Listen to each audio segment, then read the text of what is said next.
It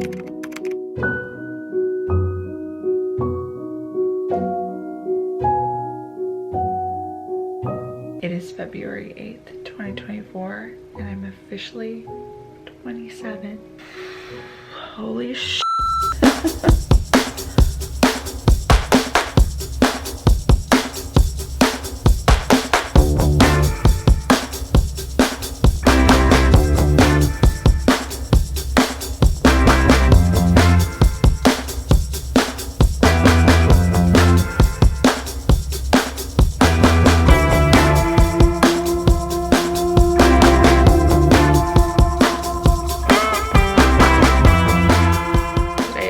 My last 30 days of yoga, 8 days late because I was on a trip in January that stopped me from, following the journey the whole way. But I just got so emotional during today's practice.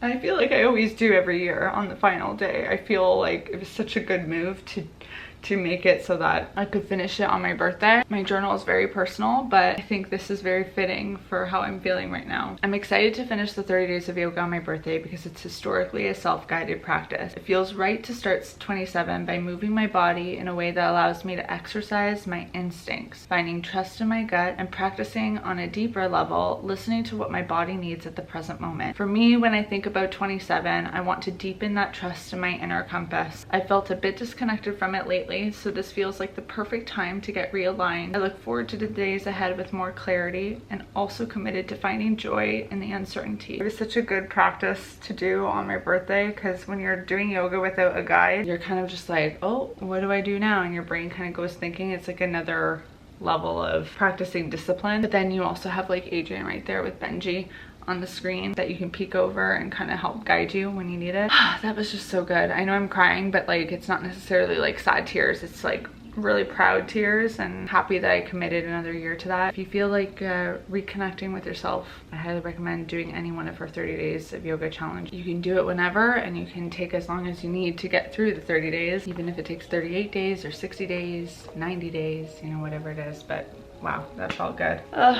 And I make myself look a little bit more presentable.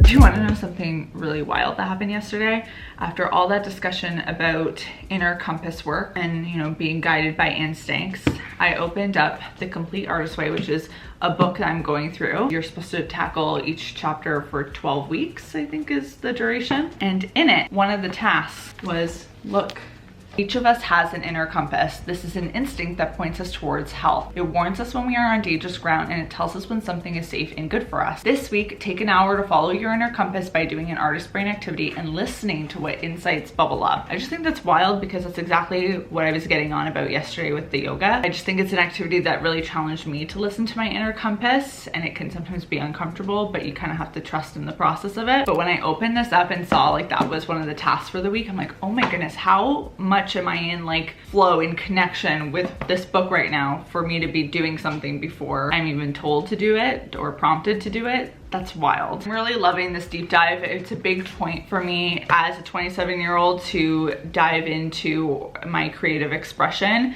because, as I mentioned in last week's video, I just think it's such a form of therapy for me in my life. I feel like it's my way of healing through pain that I have to kind of experience. I think all of us eventually in our life, unfortunately, have to deal with pain in some way, shape, or form, whether it be in the form of grief or illness or change. There's always a part of life that is sometimes a little bit tragic, and it can be really isolating to be in those experiences, but it is something that all of us I can't escape from. We're gonna have to go through pain because that's the consequence of loving. So when I think about this year, I think there's gonna be a lot of growth from that, but also just a lot of opportunity if I so choose to make it an opportunity to go inwards and find forms to like express all that complicated emotion. Creativity is the tool for me. I've been doing the morning pages journaling. I also touched on that in my morning routine video, so that's been really great and something I fully plan to continue this year and really see where that takes me. So whereas creativity allows me to really play with my inner child, I also find it really important to nurture the inner student. I've been out of school now for almost 5 years and it's gone by like this, but it has been so apparent to me how much learning can kind of get put on the back burner if you don't prioritize it. And my favorite form of facilitating that is definitely through reading. And yesterday on my 27th birthday, that's where I found myself. I found myself at the bookstore, browsing around, not at fiction books, but at nonfiction books. I walked away with two purchases that just can't help making me laugh. The first one is this book called Blood by Dr. Jen Gunter, The Science, Medicine, and Mythology of Menstruation. And because it was my birthday, it was my lucky day, it's signed by the author. How exciting is that? And then I also picked up fabric resistance bands. I have like those plastic ones, but I've had a couple of them snap on me, and now whenever I use those, I get so nervous when doing certain moves, especially with my arms, because I just imagine that slingshotting into my face, knowing my luck, that would happen. So I feel like the fabric ones are a safer bet, and they were majorly on sale. So look at me. I'm pumped to use these with Pilates workouts, but this is what I bought on my 27th birthday. Oh, you gotta love it. Gotta see the comedy in it. And in fact, when I went to my bookshelf and I saw some of the books I've been buying recently, I just find it so comical. Like How Not to Age by Michael Greger. Can't wait. Outlive, The Science and Art of Longevity by Peter Attia. I feel like this health focus could be interpreted as a sign of Caitlin is panicking, but I don't think about it that way. I actually find getting older so beautiful, and I feel tremendously thankful for the gift of aging. But I do see this though as like, oh, what a shift that has happened in my late 20s compared to my early 20s. My early 20s, when it came to nonfiction, that's when I first started exploring nonfiction.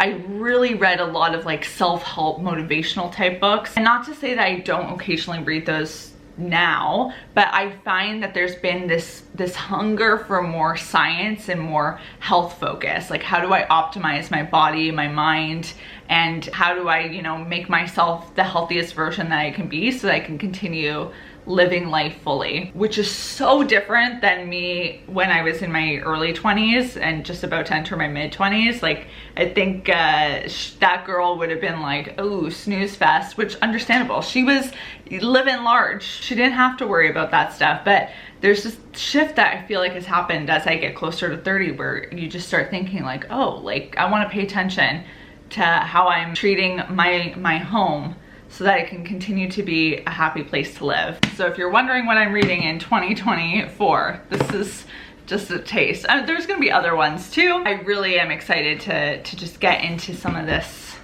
health stuff. As much as I've been having a lot of fun with crocheting whales, I do want to make a point of finishing this freaking daisy blanket. It is a labor of love, let me tell you. Anyone who ever makes you a blanket with granny squares, just appreciate it tremendously, because the amount of work that has gone into this, oh my goodness. And I still have, I think, about like 15 more of these squares to do. I think I started this project in November, so I'm not like terribly upset that it's taken this long, because it is quite the undertaking. But still, it's something I really just want to accomplish and conquer. Mostly too, because I just want to see what this is gonna look like. I still have all the weaving of ends to do, and I gotta put this all together. I will say something that is comforting about turning this age is I actually do feel this age. I feel like there's been years in the past where I'm like, oh, I still feel like 22, but I'm 27. Like, how did that happen? But I do, I feel a bit older now. And another weird thing about this particular birthday that I think has got me like pondering a lot is the fact that I'm officially the age that my parents had me at. So it feels like, whoa, what would it be like to be in their shoes and to be ready for that stage of life? And, you know, that can prompt a whole conversation about the joys of being a woman, and kind of, you know, if you want kids, like you start inevitably doing this like countdown in your head, and it's just it's a little bonkers. I think this is definitely the first year where that's like really cemented in my brain. Yeah, processing that alone is just a whole can of worms. However, and one of the things I feel really proud of is the fact that like I have built a really beautiful life by myself. But obviously there's support and stuff from family and friends and other people that help you along the way in your career. It's not completely an independent journey, but like I've built like a really great home, and I live in an amazing city, and the work that I get to do feels really fulfilling, and that feels like big accomplishments. And I guess that's also like a difference I see in 27-year-old me versus 22-year-old me, is that she didn't have experience really living on her own. She didn't really have experience in working for herself full time. She didn't know what that would look like. I've now been around the block for like 5 years, and I can tell like there's just a shift in my confidence in what I know and my value. And at the same time, unlike my 22-year-old self, who I think was unburdened by more question marks about what that would look, or what my career would look like, or what the future looks like, because I think at that point in my life I was just really ready to be out of school and just experiment and take a risk and try new things. I feel like 27-year-old me is more has more question marks about aspects about my future than 22-year-old me had. And I don't know if that's just, like I said, the nature of me being that much younger and not really needing to put that much intention behind those thoughts, or if it's also just like a natural consequence of like me being like almost a decade into my career, whereas like a lot of people have just started getting their real like adult jobs where they're not newbies anymore and they're growing and strengthening in their careers in that way. But I feel like because I've been doing like what I've been doing on the internet for so long, I'm like at the stage of my career where people might normally be at in like their 30s, reevaluating what do you want to work on, what makes you fulfilled, what direction you want to go. But in reality, there's a mixture of both in my life. There are people who are kind of more situated in what they want to do, and others that are still like having a lot of question marks for even like their first step. So it really is just another reminder that there is no timeline to abide by here. We're all gonna kind of take a different approach to it. But it's funny how there can be an illusion that we build up in our head that everyone else knows what they're doing and you're the only one that's like living in this limbo. But everyone's going through shit and no one has the answers. Everyone's experienced life for the first time. Even people older than you have moments of confusion.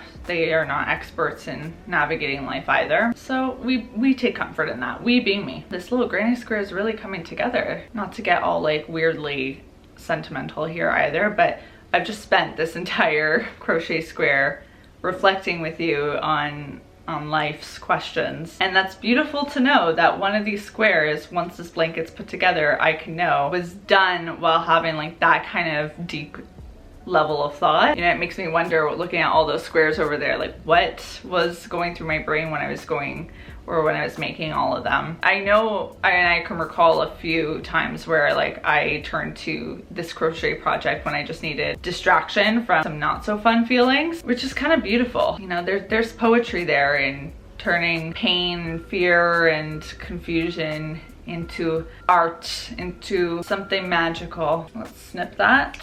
Wow, I cannot use scissors with my left hand.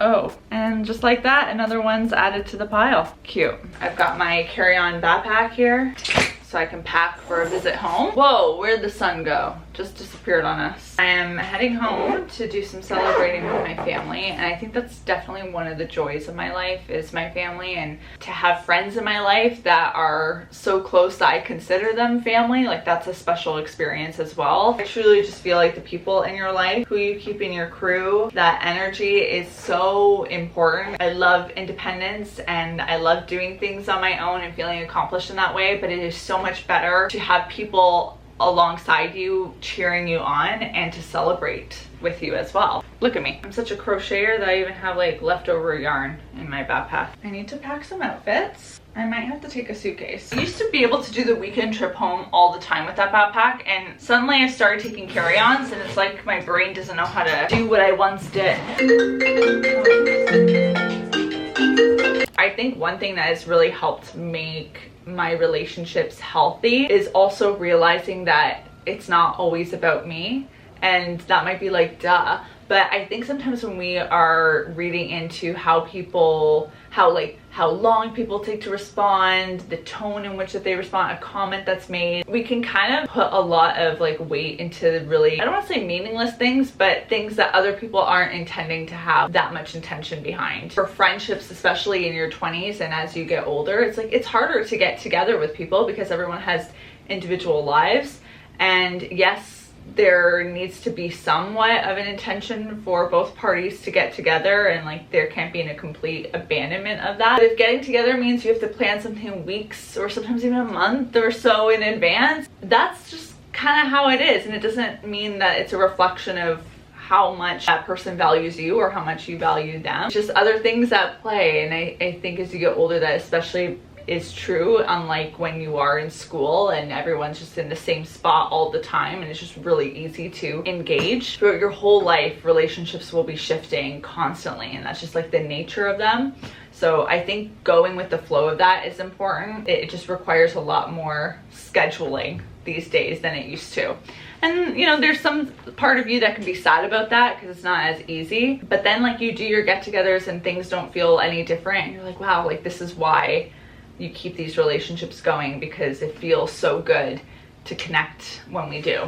Okay, wait, I gotta keep packing here because I'm gonna be late. There's a lot of black in this suitcase, so I'm gonna put in a light gray sweater. Ooh, revolutionary, and like this lilac one that I really love. How is one supposed to pack light in the winter? Okay, in you go.